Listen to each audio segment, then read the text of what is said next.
পূর্ব মেদিনীপুরে ফের সমবায় ভোটে জয় পেল তৃণমূল কংগ্রেস। শরীপুর সমবায় সমিতির ভোটে 9টি আসনের মধ্যে 8টি আসনেই জয় পেয়েছে তৃণমূল। আর টসে বিজেপি জিতেছে একটি মাত্র আসন। জয়ের পর তৃণমূল কংগ্রেসের সবুজ আবির মেখে উচ্ছ্বাস প্রকাশ করেন কর্মীরা। কিরণ মান্না আমাদের প্রতিনিধির সঙ্গে আছেন। কিরণ, কি ফলাফল, এই উচ্ছ্বাস তৃণমূল কংগ্রেসের কর্মীরা তারা কি বলছেন জয়ের পর? দেখো, পূর্ব মেদিনীপুর জেলাতে এখন একের পর এক সমবায় সমিতিতে তৃণমূল কংগ্রেস সমর্থিত যারা প্রার্থী তারা কিন্তু জয়লাভ করছেন। শুধু জয়লাভ করছেন বললে ঠিক হবে না, কারণ একক সংখ্যাগরিষ্ঠতা পাচ্ছে ম্যাক্সিমাম সমবায় সমিতিগুলোতে। এই নিয়ে যথেষ্ট সকাল থেকে টান উত্তেজনার মধ্যে ভোট পর্ব মিটলেও সন্ধ্যার দিকে গণনা পর্ব শেষ হয় এবং 9টি আসনের মধ্যে শরীপুর সমবায় সমিতিতে 8টিতে জয়লাভ করে এবং আরেকটিতে টসে জয়লাভ করে বিজেপি।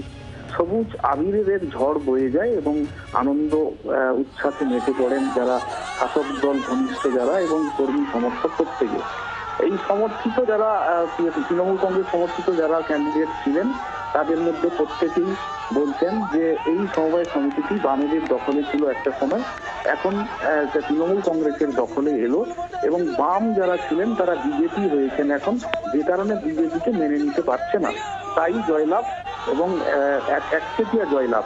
যদিও বিজেপির পক্ষে বলা হচ্ছে যে এটি এই পূর্ব মেদিনীপুর জেলাতে বিজেপির এই আসন ছিল না বা এই সমবায় সমিতি ছিল না, এগুলো বামেদের ছিল, কিন্তু বামেরা এখন নিশ্চিহ্ন হয়েছে।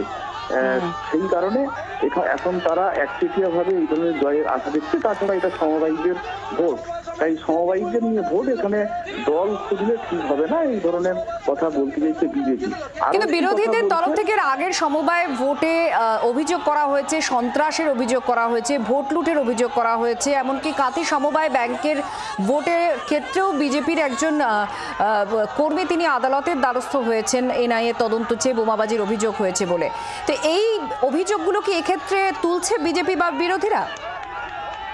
না, দেখো, এক্ষেত্রে কিন্তু এই সমবায় সমিতির জন্য কিন্তু অভিযোগ এখনো পর্যন্ত আমরা পাইনি কিছু। যদি পাই তাহলে আমরা ভিউয়ার্সদের জানাবো। তবে যেহেতু পূর্ব মেদিনীপুর জেলা, শুভেন্দু অধিকারী এখানে নেতৃত্ব দেন সরাসরিভাবে, এখানে এই জেলাতে সমবায় সমিতির ভোটগুলো নিয়ে যেহেতু রাজনৈতিকভাবে চর্চা তুঙ্গে, তাই এই ক্ষেত্রেও চর্চা যথেষ্ট হয়েছে। কারণ এই সমবায় সমিতিটি নেহাত ছোট নয়, যথেষ্ট ভোটার, এখানে প্রায় 1000 ভোটার এখানে আজকে ভোটদান করেছেন, যে কারণে এই ক্ষেত্রেও কিন্তু চর্চা রাজনৈতিকভাবে যথেষ্ট চলছে এবং আগামীকাল এই নিয়ে একটা র্যালি আছে আমরা যেটা জানতে পারছি তৃণমূল কংগ্রেসে। বিজেপির পক্ষ থেকে তেমন কিন্তু অভিযোগ করা হচ্ছে না।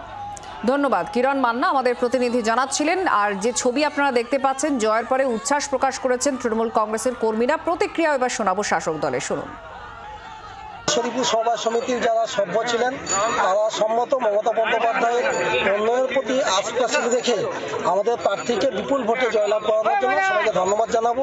এবং আমাদের যে প্রার্থী, আমাদের অঞ্চলের সভাপতি দেবাশিসদা আছে, আলো আমাদের কর্মাধ্যক্ষ আছে, আমাদের প্রধান খুকু আছে এবং আমাদের গ্রাম পঞ্চায়েতের পুরো টিম, সবাই হাতে হাত মিলিয়ে আমরা নির্বাচনটা করেছি। ফলে আমরা জয়টা মমতা বন্দ্যোপাধ্যায়ের হাতটা শক্ত করতে সক্ষম। বাংলার আওয়াজ, বাঙালির আবেগ, জি 24 ঘন্টা।